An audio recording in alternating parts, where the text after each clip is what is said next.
देखिए दोस्तों, स्क्रीन पर आपके पास जो दिखाई दे रही है एक मोटर है जो कि वॉशिंग मशीन की मोटर है और ये बिल्कुल जाम हो चुकी है।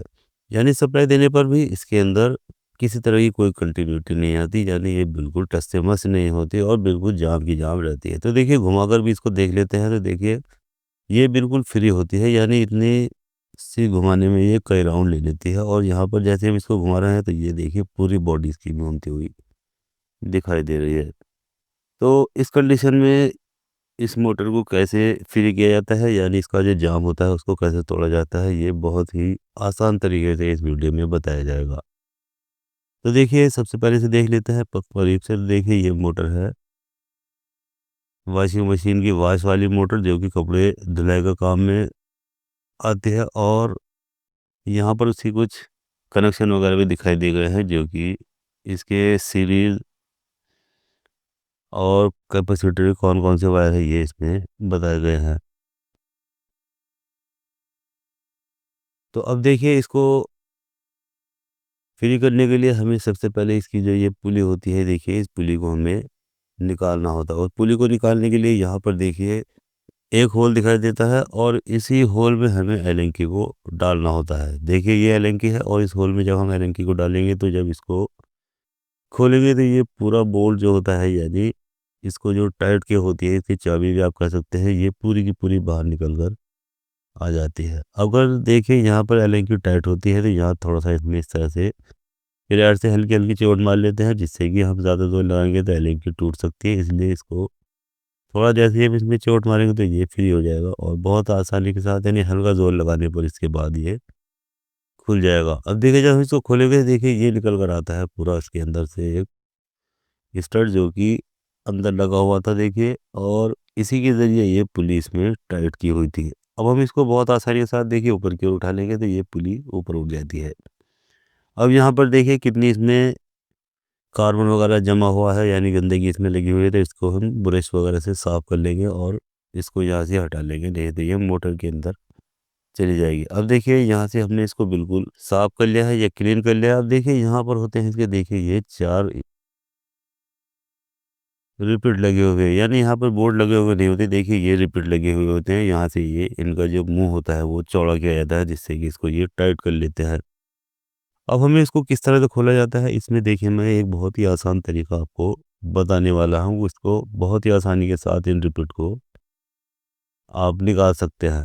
तो इसके लिए हमें एक नोकदार सुम्बी लेनी होगी, यानी आप इसको कील भी कहते हैं, कीला भी कह सकते हैं। और इस तरह से एक पाइप लेना होता है देखिए, और इस पाइप के अंदर बोल्ट रख लेते हैं और यहाँ पर हम इसको जो नोकदार हमारा एक एक्सिल होता है उसको यहाँ पर इस रिपीट के अंदर लगाएंगे। और इसके बाद यहाँ जैसे हम इसमें हैमर से चोट मारेंगे तो ये देखिए अंदर की ओर निकल जाता है।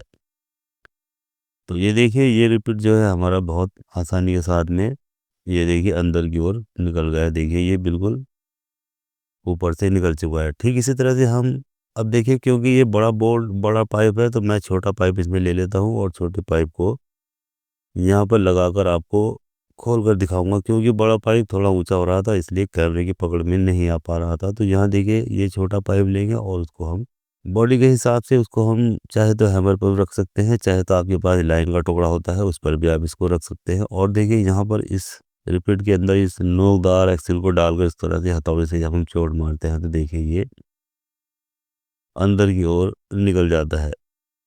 चलिए दूसरा वाला बोल्ट लेते हैं और जहाँ पर देखिए अब हम इसमें लगाकर चोट मारेंगे तो ये देखिए अंदर की ओर रिपीट चला जाता है। देखिए अब चलिए इसके बाद जो बचा हुआ रिपीट है उसको भी हम इसी तरह से करेंगे। तो अब देखिए हमारे पास एक रिपीट बच जाता है, देखिए ये वाला। चलिए इसको भी हम पाइप के अंदर रख लेते हैं देखिए इस तरह से, और जहाँ हैमर पर रखने के बाद इसमें भी हम एक्सेल डालेंगे देखिए ये नोक वाला। और इस पर भी हम हैमर से जैसे ही चोट मारेंगे तो ये रिपीट बाहर की ओर निकल जाएगा। तो देखिए अब चारों रिपीट इसके ये बाहर की ओर गए, देखिए इस तरह से बहुत ही आसानी के साथ में निकल चुकी है। तो ये होता है देखिए एक्सेल को खोलने का तरीका। बहुत ही आसानी के साथ में ये एक्सेल खुल जाते हैं। तो अगर आप इसको अपने हिसाब से खोलेंगे तो ज़्यादा छेद पीट देंगे और उसको मोटर को भी आप ख़राब कर सकते हैं। तो इसलिए इस तरीके से इसको बहुत ही आसानी के साथ में खोला जाता है। तो अब देखिए यहाँ पर हमने ये इसका जो पूरी बॉडी है देखिए ये बाहर की ओर निकल गई है, और देखिए साथ ही साथ इसके ये रूटर भी निकल कर आ गया है, क्योंकि ये इसके अंदर चिपका हुआ है। तो देखिए इसको हम जोर लगाकर इस तरह से थोड़ा सा बाहर की ओर निकाल लेंगे। तो अब देखिए यहाँ पर हम इसको देखेंगे कि ये इसमें बिल्कुल सूखने की वजह से ये इससे चिपक चुका था। तो देखिए यहाँ ये इतना सूखा है बिल्कुल, देखिए कि इसमें बिल्कुल भी नमी नहीं है।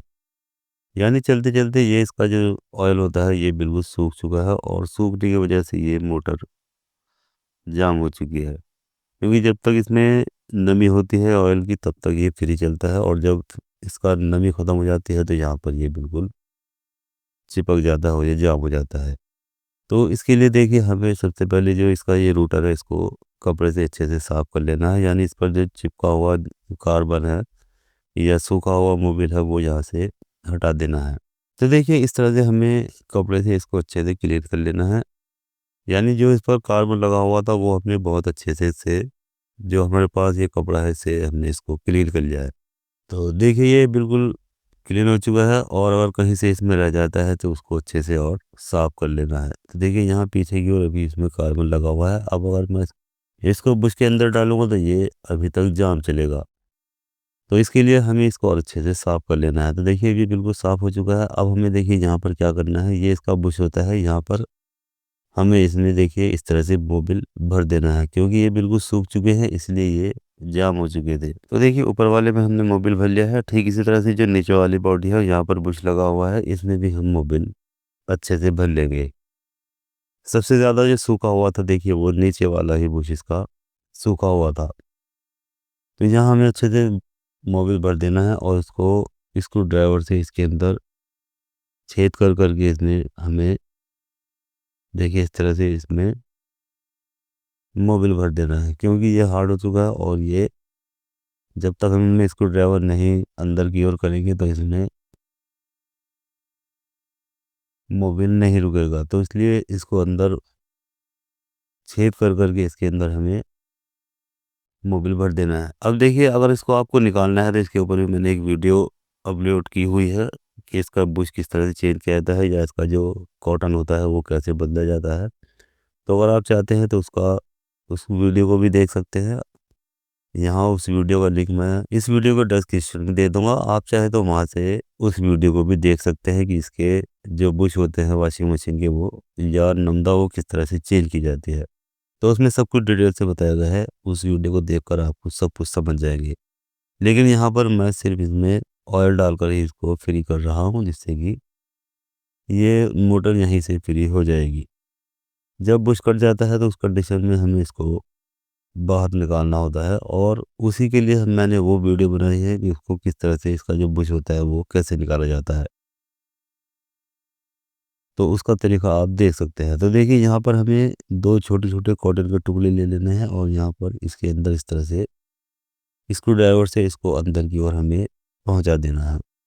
चलिए देखिए मैं पास से भी इसको दिखा देता हूँ। इस तरह से इसमें यहाँ जो जगह होती है उसमें स्क्रू ड्राइवर से इसके अंदर कर देना होता है, और उसके बाद जब ये अंदर सेट हो जाता है तो यहाँ हमें इसके अंदर मोबिल भर देना होता है, देखिए इस तरह से।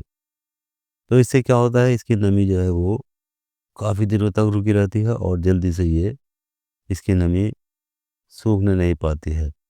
अब इस वाले बुश में तो हम बदल भर देते हैं, कॉटन भी लगा देते हैं, लेकिन जो नीचे वाला बुश होता है उसमें सिर्फ हमें स्क्रू ड्राइवर से छेद कर करके ही उसमें मोबिल भरना होता है, क्योंकि वहाँ पर इतनी जगह नहीं होती है जितनी जगह इस वाले बुश में होती है, देखिए यहाँ पर। तो अब देखिए यहाँ पर ये हमारा काम कंप्लीट हो चुका है। हमने इनको अच्छे से बुश को जो है ये तर कर दिए हैं, यानी इसके जो चारों तरफ नमदा लगी हुई है उसमें हमने अच्छे से ऑयल को फिल कर दिया है। तो अब ये जब मोटर चलेगी तो धीरे धीरे नमी लेती रहेगी, और ये फ्री घूमती रहेगी। अब देखिए इसी तरह से अब हम यहाँ पर देखिए जो इसका ये रूटर है, यहाँ पर भी हम इसमें ऑयल लगाएंगे, क्योंकि यहाँ पर ये बुश इसी पर चलता है, यानी इसी जगह पर ये बुश में चलती है। तो इसलिए यहाँ पर भी हमें मोबिल लगा देना है देखिए, और इसको अंदर की ओर डाल देना है, देखिए इस तरह से। अब देखिए एक बुश इसमें नीचे भी चलता है, देखिए यहाँ पर इस पर भी हमें मोबिल लगा देना है, और इसको भी जब हम मोबिल लगा देंगे तो ये भी मोबिल के इस बुश के अंदर बिल्कुल फ्री घूमने वाली है। जो इस तरह से देखिए अब हमें यहाँ पर इसे रख देना है और इसको अच्छे से अंदर की ओर सेट कर देना है, देखिए इस तरह से।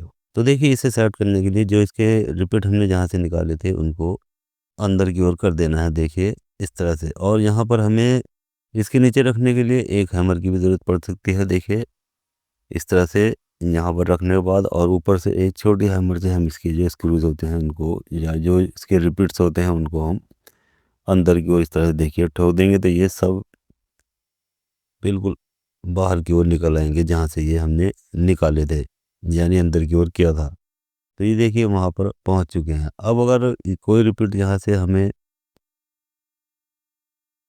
पूरा नीचे नहीं जाता, देखिए जैसे ये ऊपर रह गया अंदर रह गया, देखिए इसके लिए हमें क्या करना है। देखिए जो हमने जो पाइप हमने पहले यूज़ किया था यहाँ पर अब हमें उल्टी तरफ रखना है और ऊपर से इसमें देखिए इस तरह से चोट मारनी है तो ये जो रिपीट है ये बिल्कुल बाहर आ जाता है, देखिए यहाँ पर।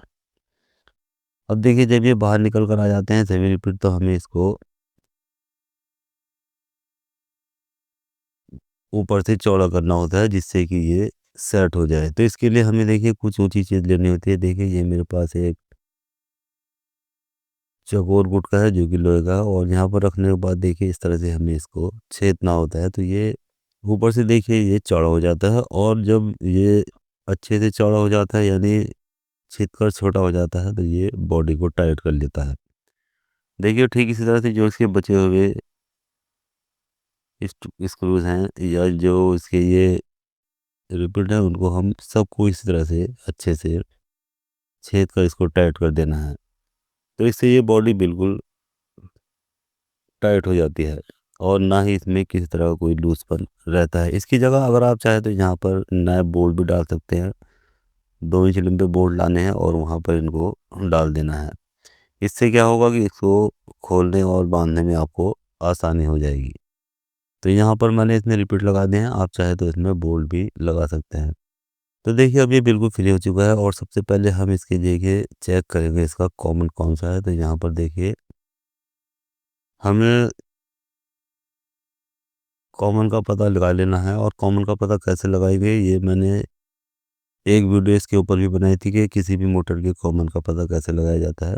तो आप चाहे तो उस वीडियो को भी देख सकते हैं। तो यहाँ हमने कॉमन का पता लगा लिया है और कॉमन वायर जो है वो इसकी येलो कलर की निकली है।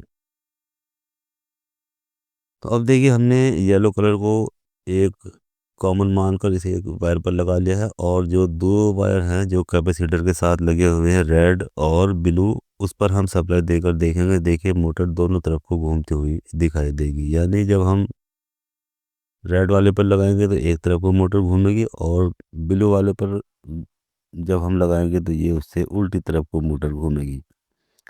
तो क्योंकि ये मोटर दोनों तरफ को घूमती है और इसलिए हमें इसके दोनों राउंड चेक करने होते हैं, क्लॉकवाइज भी और एंटी क्लॉकवाइज भी।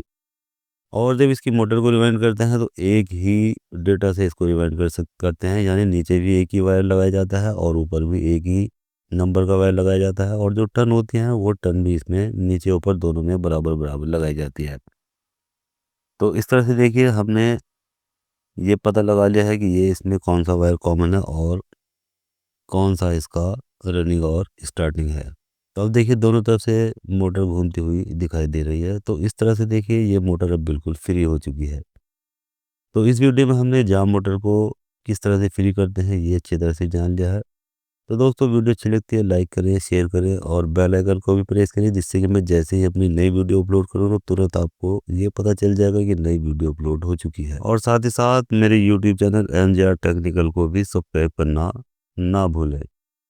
तो चलिए मिलते हैं एक बहुत अच्छी और नई वीडियो के साथ जल्दी ही। तब तक खुदा हाफिज।